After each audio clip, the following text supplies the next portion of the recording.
The case study of Vanitas is still so good. I think I'd say that every single episode, but yeah, really fantastic episode. Pretty much getting us I want to say a full clear picture on Chloe, but at the same time, we had like one last remaining shred left at the very end they didn't want to reveal, which was technically the wish of Chloe. What was that turning point at the very end that they implied? But it is bringing up a really interesting question at this point for me, guys. I really kind of wonder if Chloe is really actually a cursed vampire. I'm starting to wonder if she's really a curse bearer. Like with every single curse bearer we've seen so far, they've always kind of lost themselves, and yet Chloe seems to retain herself. Now you can probably argue that's because she's as powerful a vampire as she is, that she has some sort of inherent ability. It implies at some point in this episode that Chloe even fights back Ruthven's bite. So it does imply that she does have a lot of strength. She has a lot of power there. And even Nania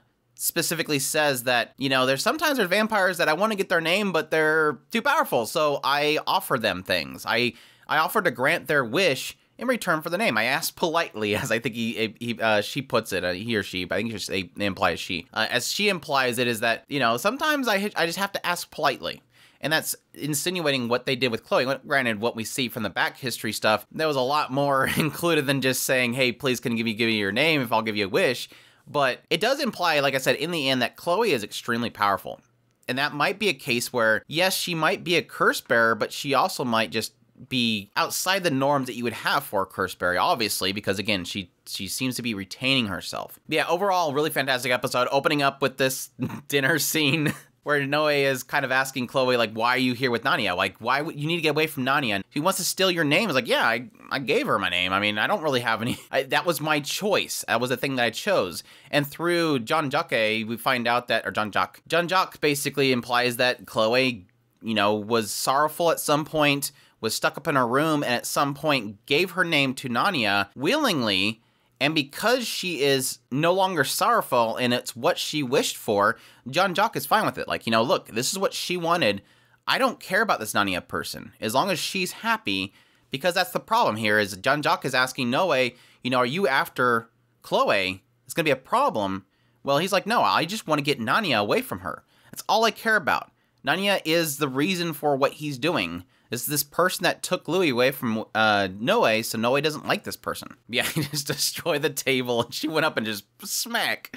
I don't like little boys that can't, that waste food or something like that. It was just a really goofy little scene. But yeah, we get a full, pretty much the rest of this entire episode is really focusing on Chloe's background. And this is this point in which it points out this idea after this Babel incident, which I don't remember what the Babel incident was. I wonder if I have to go back and get into that stuff, because it's like this point in which this formula of the world was kind of changed. Chloe awoke as a vampire, and her father basically told her, no, we're going to take care of you, we're going to change you back, just kind of stay hidden, nobody should know that you're a vampire. So they started working on this device that would essentially change the world formula to fix the situation. Like, they felt like that was the only way to change her back to a human. Once she reached 11, she no longer aged. And after her father dies, she's kind of alone. And at some point, this guy, Augustus, which is technically Ruthven, shows up and brings Jean in. Well, he comes there first, knew that they were looking into this device to change the world formula. He's really fascinated by it, because obviously at this time, he's dealing with the aspect that humans and vampires are fighting. Well, he says the church specifically. The church doesn't like vampires, and so they want them dead. And the humans themselves are in turmoil because they've been basically taught to fear the vampires.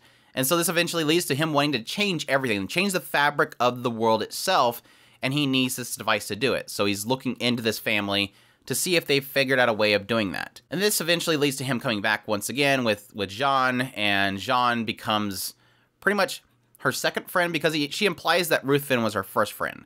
And that John is like this person that kind of brings her out of her shell and brings her and shows her the world outside, but then unfortunately leaves shortly after and never comes back. And this puts her in isolation until eventually Ruthven reappears, and this is obviously probably the point in which the war starts kicking up again.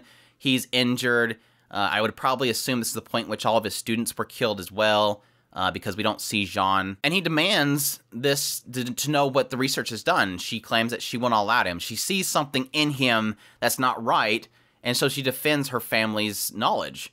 And that forces him to push upon her his bite, which was then allow him to command her. And like I said, implies at this point, even though it shows that kind of infection fill her, she's able to fight it back. Because even though he told her, you will tell me the secrets, she says, no, leave.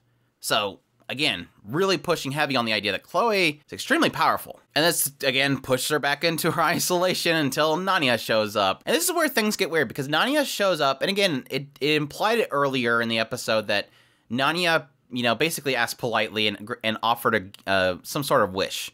But in the portrayal that we're seeing through Chloe's memories, which is really weird, because Chloe's really kind of nice with Nanya, but yet it shows in her memories as if Nanya was a manipulator. So I don't know if I like how that was portrayed, because again, the future Chloe is accepting of Nanya as being a friend, whereas it seems like it implies that she knows Nanya manipulated her at some point. So maybe she's got over that. But yes, the manipulation shows Nanya basically saying, you know, you're isolated, you're stuck here, you're in a cage, you should break out, you should become a beast. You should bare your fangs and destroy this entire area because this is where you're captive. And also implying the idea of being able to take away the memories from her that showed her that she was captive. Like, okay, well, so it kind of goes from, you're a captive, do you want me to make you forget that you're technically captive?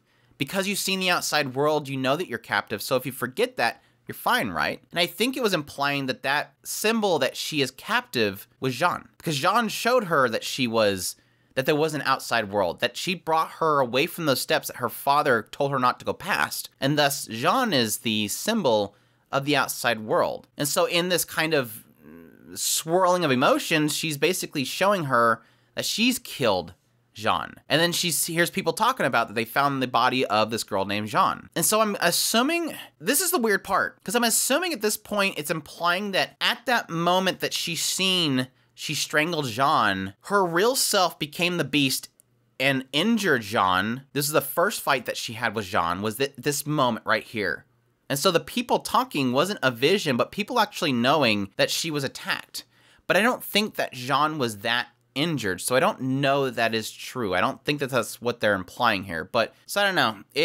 Either way, we do know that Jean doesn't die. We do know that the thing that Nanya was manipulating Jean to both remove what showed her the outside, but also to offer to her that it will grant a wish of hers, which it seems to imply, based on her going back to the chambers and going to this device that will essentially change the formula of the world, that she now will be able to get what she wishes for. What that wish is the big question mark. Is it to finally fulfill the family dream of having her become a human again? So will this device make her human and thus remove that curse from her? Or is it to allow her to see Jean again? What is that ultimate wish that she has is going to be the big question mark. And I don't know that it should be that she wants to become human again. I mean, that would probably be her initial wish, because that's what her father wanted. But as it stands now, what does she stand to gain from it at this point? Yes, she'll fulfill the wish of her father way back here, but then she basically would lose her connection to Jean. Jean would live on without her, which is her friend. Ruthven's a vampire too. Everybody that's a friend of hers, or was a friend of hers in the case of Ruthven, are vampires. So she really wouldn't want to lose her vampire status at this point. But again, that's that last thread that they didn't show to us in this episode, which really bugs me. But also on the other side of things, yes, Dante is telling Vanitas that he was basically employed to essentially figure out if the family had created this machine yet. And they wanted them to bring Vanitas with him because obviously he's of the Blue Moon clan, and that was their whole thing. But yeah, overall, fantastic episode. As usual, getting more of Chloe is great. It's just like an entire episode of Rikijima, which I could die for. So yeah, love my Rikijima, still do. Cannot wait for more. It looks like everything's really kind of ramping up already. Like the season has just literally started and we're already pretty much getting a full picture of Chloe. I guess we could get back into Nanya again at some point, but it's pretty much at this point established everything. There's a couple little tidbit secrets still left there, like what's going to happen with this device. Is it going to be something that will change things? It's going to be the big question mark there, but we've pretty much already established most everything. So I'm really curious to see what they do from here on out. But yeah. That's my thoughts on episode 15 of the case study of Vanitas. Hope you guys enjoyed this video. If you did, leave a like down below. Comment, let me know about the episode. Subscribe if you haven't already. Share this video again. Support us on Patreon. Throw a tips link in the description below. Definitely appreciate everybody that does. And y'all take care.